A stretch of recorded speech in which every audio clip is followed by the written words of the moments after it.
Olá, internauta ligado no RDTV, seja bem-vinda, bem-vindo mais uma vez ao nosso programa dentro da série especial sobre o projeto Santo André 500 anos, que visa debater como estará a cidade no dia 8 de abril de 2053, exatamente na data em que a cidade completa 500 anos. Então, nós estamos fazendo uma série de entrevistas sobre as mais diversas áreas, sobre os mais diversos temas, exatamente para colaborar nesse debate. Lembrando que o projeto em si do Santo André 500 anos, aquilo que vai ser apresentado para a cidade, estará à disposição do município a partir do dia 8 de abril de 2024, exatamente no próximo aniversário de Santo André, o primeiro desses próximos 30 que estarão aí dentro desse debate do projeto. E hoje vamos falar sobre meio ambiente, falar como a gente pode pensar na conservação desse meio ambiente em Santo André. É bom lembrar, né? 62% da área total do território de Santo André é área de preservação, é área ambiental. Então a gente precisa prestar atenção que Santo André não é só área urbana, Santo André também tem um meio ambiente que precisa de cuidados, precisa ser preservado. Mas como fazer isso? Como pensar nisso? E como todos podemos colaborar com essa história? Para falar um pouco sobre esse assunto, vou colocar aqui na tela a nossa convidada, a Eriane Savoia, que é diretora de gestão ambiental do Semasa. Eriane, bom dia, bem-vinda. Bom dia, Carlos. Muito obrigada aí pelo convite. Bom dia a todos que nos ouvem. É um prazer estar aqui e falar um pouquinho aí dessa questão ambiental da nossa cidade. Exatamente, vamos lá. Como eu disse, é um desafio muito grande, muita gente não presta tanta atenção, por mais que a maior parte do território de Santo André seja em área ambiental. Atualmente, quais são os principais desafios para que as pessoas entendam que elas precisam participar, elas precisam estar ativamente ali atentas a essa conservação do meio ambiente em Santo André? Santo André é um município muito especial, né, para a questão ambiental, exatamente por esse fato de que mais da metade do município ela está em área de proteção aos mananciais. Então, são áreas que garantem a qualidade ambiental, a qualidade da água, e por isso elas devem ser preservadas. Nós temos um desafio muito grande, porque a gestão ambiental, o SEMASA, né, ele é um órgão técnico ambiental de Santo André, e ele tem dentro da sua diretoria 3 vertentes de trabalho para que a gente garanta essa proteção, não só das áreas verdes, mas da questão ambiental como um todo, né? Então, nós temos a gerência de fiscalização, é um desafio muito grande a fiscalização, tomar conta de uma área tão grande, de um território tão grande. A gente tem incentivado bastante aí na formação dos fiscais, para que a gente consiga cumprir a legislação da melhor forma possível. Temos a gerência de licenciamento ambiental também. Então, o licenciamento ambiental tem todo o cuidado de cumprirmos a lei para tudo que se instale no município seja de acordo com as leis ambientais. E um grande desafio, né, que é uma gerência que permeia todas as ações ambientais, é a gerência de educação ambiental. Então, a gente acredita muito no conhecimento, na sensibilidade, né? A gente tem que sensibilizar as pessoas para que mostre a importância dessa área. Quando a gente fala em meio ambiente, a gente não só se refere a áreas verdes, né? Assim, a gente tem, quando falar, questão ambiental. Se a gente colocar na internet, por exemplo, meio ambiente, a maioria das coisas que aparecem são áreas verdes. Mas a gente tem que trabalhar esse conceito ambiental como um todo. Não é só a área verde, né? É a interação da área verde com a área urbana. Então, o nosso grande desafio é isso, que a gente entenda o que é a questão ambiental como um todo, a importância que essas áreas verdes têm na conservação e preservação ambiental, e a gente aplicar as nossas legislações de maneira adequada e trazendo a população para perto de nós. Então, para isso, a gente tem canais importantes, como, por exemplo, o Conselho Municipal de Gestão Ambiental, que é um conselho paritário, né? Metade sociedade civil, metade poder público, onde a gente discute as questões ambientais em conjunto com a população. Então, trazê-los para perto de nós, do poder público, é fundamental para que a gente construa uma relação saudável com quem usufrui do ambiente da cidade. Né? Você falou algo que é. Não, assim, e você falou algo super importante, que é essa questão da educação ambiental, ou seja, de dar consciência para as pessoas para que elas entendam que, mesmo morando na área urbana, qualquer situação que a gente faça ali que possa prejudicar o meio ambiente, às vezes jogar um lixo, um papel de bala na rua já pode causar um problema enorme. Hoje, como é feito em Santo André, o que você pensa que possa ser realizado para melhorar isso ao longo das próximas décadas? Ou seja, para aumentar essa conscientização, para que daqui a 30 anos, por exemplo, não só o SEMASA ou a gestão ambiental em si do Poder Público de Santo André tenha que ser o responsável por isso, mas que a população também se sinta responsável por isso, independente da área onde mora. A educação ambiental é um grande desafio, né? Então, assim, nós temos uma política municipal de educação ambiental que ela foi criada a muitas mãos.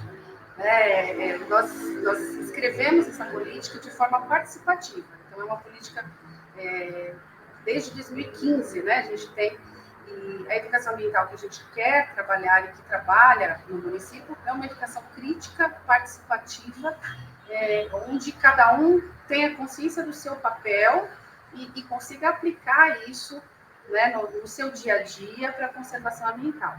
Não é uma tarefa fácil, né? A educação ela tem que vir de dentro para fora, então a educação ambiental trabalha muito nessa questão da sensibilização. Então, primeiro a gente sensibiliza para que depois a pessoa vá tomando consciência para que ela possa partir para a ação.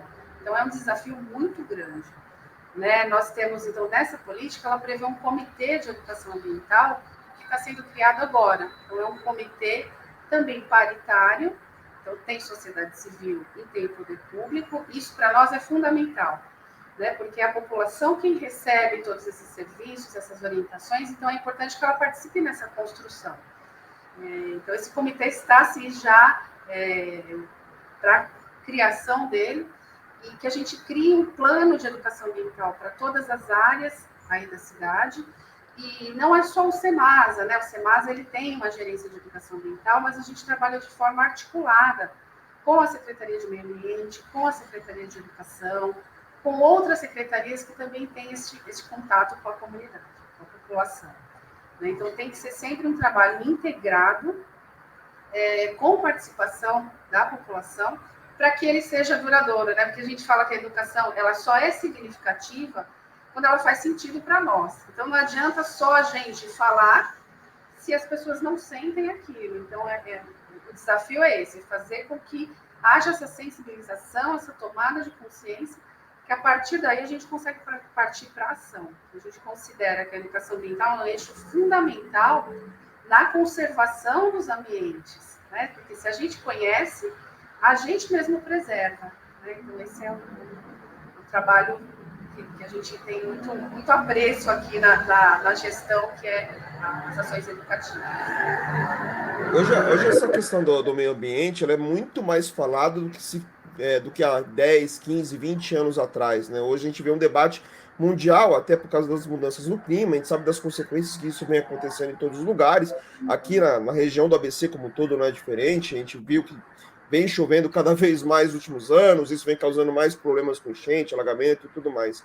O quanto que também essa questão externa, ou seja, esse debate que está acontecendo no mundo, também colabora para esse planejamento que o Santo André está fazendo, que é um planejamento de longo prazo e convenhamos que que conversa muito com o que o mundo está pensando. O mundo está olhando para daqui a muito tempo como é que vai ser esse planeta, o que a gente vai deixar para as próximas gerações. Como é que essa questão, esse debate mundial também influencia dentro do debate ambiental em Santo André? Então, essas questões são fundamentais, né, de a gente discutir, colocar isso em pauta, porque a questão ambiental, o problema, né, de poluição, de degradação ambiental, ela sempre existiu, né? Começou, né, com fogueira, então ele começou a poluir. Porém, com o passar dos anos, as coisas começam a ficar diferentes, né? A gente tem aí avanços tecnológicos, a gente tem uma série de avanços que não podem ser desprezados, né?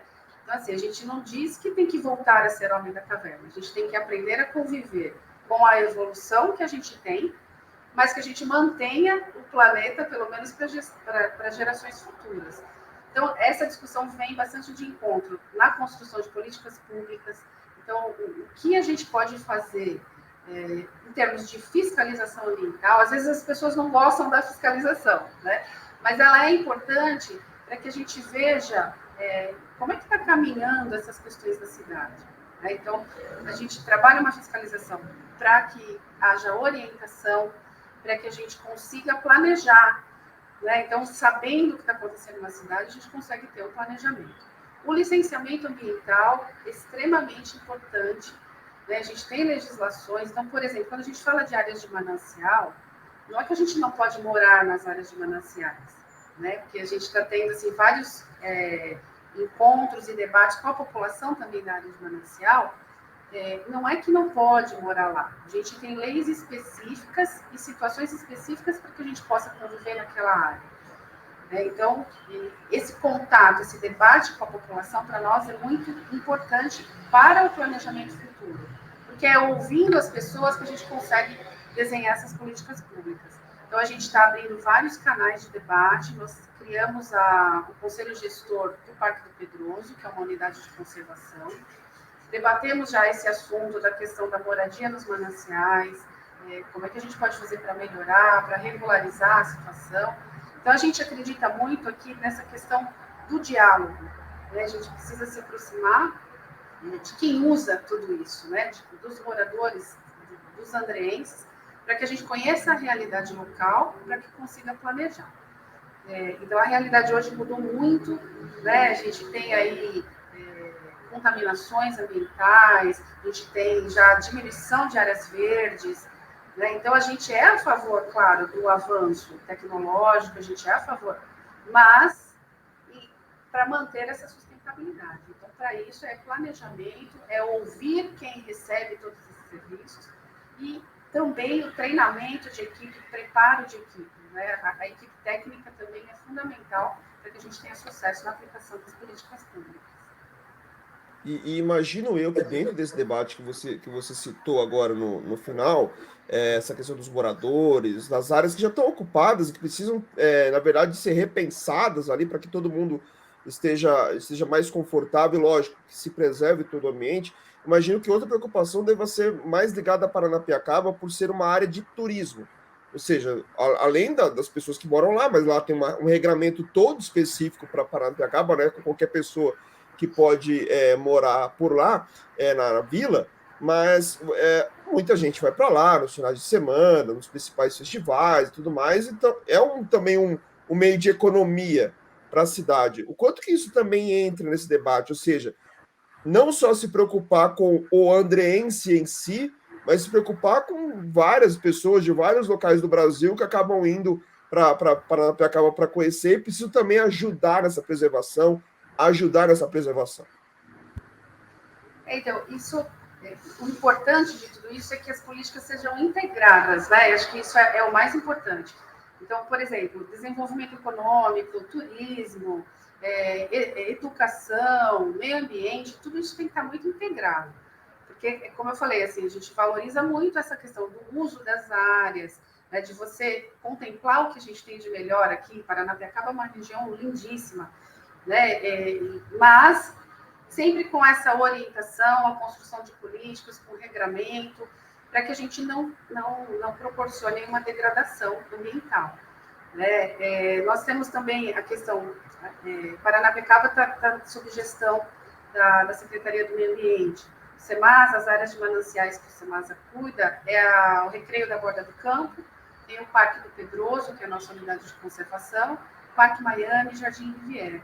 Né? Também nós temos aí algumas ações para incentivar a frequência no Parque do Pedroso. O Parque do Pedroso é uma grande unidade de conservação. Está tendo várias melhorias na área de uso intensivo. Existe um plano de manejo que está em revisão também, o plano de manejo de 2016, ele está em revisão. Esse plano de manejo das unidades de conservação, elas colocam todo um regramento do que pode e o que não pode ser feito lá dentro, quais são as áreas, um mapeamento, os projetos. Então, tudo isso nos auxilia também a preservar a área. Né? O Parque do Pedroso, ele tem limite com a área urbana. Então, na verdade, ele é um amortecimento ali na área de manancial. Então, é uma área extremamente importante, porque ela sofre a pressão antrópica, né? A gente tem vários bairros no entorno do Parque do Pedroso, existem algumas invasões, então a gente tem que trabalhar com políticas integradas, manter a área sempre conservada ali, né? Porque é uma área extremamente importante para a produção de água, para a manutenção do clima. Nós temos uma fauna silvestre valiosíssima, tanto no Pedroso quanto no Paranapiacaba. Então, Santo André, de fato, é privilegiado aí em relação a essas áreas verdes, as áreas naturais, e em relação à biodiversidade. Né? Somos realmente privilegiados de ter essas áreas. Porém, a gente sabe, né, que borda de unidade de conservação, ela está sujeita mesmo à invasão, à degradação, tem muita caça, pesca, né? Então, a gente tem que trabalhar intensamente com a questão da fiscalização e com as políticas de proteção dessas áreas. E a educação ambiental, né, que permeia todas essas ações. Aliás, eu acho que a educação ambiental vai acabar, independente da pergunta que se faça, ela sempre estará presente, né? Então não tem como, a gente precisa realmente conscientizar as pessoas. E até para finalizar, a gente falou muito das áreas e tudo mais, mas como eu disse, né? Algo que a gente faz mesmo longe de uma área verde, se a gente pode colocar assim, acabar reverberando nessa área verde se a gente não tomar cuidado. E isso faz parte de toda essa conscientização. Outro ponto que eu vejo que entra muito no debate ambiental é a questão dos resíduos sólidos, né? Tanto a questão de reciclagem, que é hiper necessário que a gente aumente, que a gente tenha uma consideração grande para isso, no país inteiro, não só em Santo André, mas também dos destinos que se pode dar ao restante aos resíduos sólidos, né? Como é que a gente pode fazer de uma forma que ambientalmente seja saudável, que a gente possa colocar dentro desse propósito? Eu queria falar desses dois pontos. Como é que você imagina que possa haver esse debate, tanto para aumentar a reciclagem e fazer com que ela seja natural para toda a população, e do outro lado, essa questão difícil dos resíduos sólidos, né? Porque a gente debate, e até agora no Brasil não se encontrou um caminho para o restante desses resíduos. Como é que você vê essa questão sendo debatida também pensando nos próximos 30 anos? Então, a gente bate novamente na questão da educação, né? Os resíduos sólidos para a questão ambiental é um tema muito importante. Nós temos várias associações de descarte irregular com doenças que estão voltando, né? Então, quando eu não descarto de maneira correta, eu provoco uma contaminação, uma poluição do ambiente e acabo atraindo vetores de doença. Né? Então, nós temos aí crescente casos de leptospirose, que estão relacionadas com o descarte irregular de resíduos. Né? Então, eu percebo assim, a questão dos resíduos sólidos, ele vem também na questão educativa. Né? Eu acredito muito na base da educação. A população tem que conhecer, a gente precisa conhecer quais são os impactos que isso causa na questão ambiental, não só de doença, mas a gente tem, por exemplo, enchentes, deslizamentos, desmoronamentos por conta de acúmulo de resíduos que estão em locais inadequados. Né? Então, essa questão da educação, do conhecimento, é a base de tudo. A gente precisa incentivar em campanhas educativas. A questão dos resíduos sólidos, não adianta fazer uma vez, né? Ela tem que ser permanente. A população tem que conhecer. A gente percebe muito que às vezes as pessoas não sabem, embora Santo André já tenha desde 99, né, a nossa questão da coleta seletiva, tem que ter sempre um reforço. A gente precisa sempre reforçar para a população como separar esses resíduos. E em Santo André é muito fácil, né? A gente tem resíduos úmidos e resíduos secos, não precisa separar todos, tem as cooperativas que fazem essa triagem. Então, a gente precisa trabalhar na questão do conhecimento. As pessoas precisam saber como acontece e saber as consequências de um descarte irregular. Então, tem tanto a questão de doenças, como a questão de contaminação de áreas, né? Os resíduos dispostos de forma inadequada podem contaminar solo, podem contaminar lençol freático, e isso traz outras consequências aí, tanto de saúde, né, quanto questão de degradação do meio ambiente. Eu acredito muito nessa questão da sensibilização, na questão da educação, elaboração de políticas públicas integradas. Né? A gente tem a política de resíduos sólidos integrada com a política ambiental. Esse ano, a nossa política municipal de gestão e saneamento ambiental completa 25 anos, né? Então, em outubro, completamos 25 anos da nossa política. Claro que estamos aí no processo de revisão, que a cidade já mudou muito, né? E ainda a gente tem um futuro aí pela frente. Mas Santo André é referência na questão ambiental. Acho que sim, muito orgulho, né, para a gente falar disso, porque eu estou trabalhando nessa política desde 1999, né? Funcionária aqui já. Então, conheço, né, essa trajetória toda e é muito orgulho a gente poder falar um pouco disso e ver o quanto a gente cresceu e o quanto a gente pode ainda crescer nesses próximos anos. Exatamente, com todo mundo tendo muita consciência e auxiliando, né? Se todo mundo fizer a sua parte, não vai ter nenhum problema, nem para o meio ambiente, independente do tipo de ambiente que você viva, e também, lógico, para você mesmo, né? Às vezes, evita-se multas, evita-se problemas, evita-se dores de cabeça. É só todo mundo fazer a sua parte. A lei está aí, é tão simples de ajudar, cada um fazendo o seu, já está ótimo, já é um grande avanço, e aí não vale só para Santo André, vale para qualquer lugar do planeta. Cada um fazendo a sua parte sempre vai ajudar muito. Eriane Savoy, a diretora de gestão ambiental do Semasa, muito obrigado por ter atendido o Repórter Diário, dentro dessa série aqui do Santo André 500 anos. Um grande abraço e até a próxima. Eu que agradeço. Obrigada pela oportunidade. Muito bem, pessoal. E seguimos nessa saga falando sobre esse projeto do Santo André 500 anos, tentando debater o futuro da cidade, buscando entender quais são as ações atuais, né? O que está sendo feito no presente para que dê base para o que vai ser feito no futuro, e claro, tentando colocar aqui ações que podem ser inseridas dentro do projeto Santo André 500 anos, para que chegue no dia do aniversário da cidade, 8 de abril de 2053, todo mundo olhe para trás e fale: opa, conseguimos fazer a nossa parte, conseguimos melhorar a cidade. Lembrando que no youtube.com/repórter diário tem uma playlist com os vídeos, com as entrevistas dos nossos convidados, que você pode ver, rever, compartilhar e curtir quantas vezes você quiser. Então se inscreva no nosso canal no YouTube, aperte o sininho para receber notificações, deixe o seu like, comente lá, é sempre importante o seu engajamento, pois assim não só alcança mais pessoas, o conteúdo do Repórter Diário não chega a mais pessoas, mas também você ajuda a fazer o nosso programa. Como disse, vamos seguir, tem mais entrevistas, mais ações que serão feitas ao longo dos próximos dias. Um grande abraço a todos e até o próximo programa.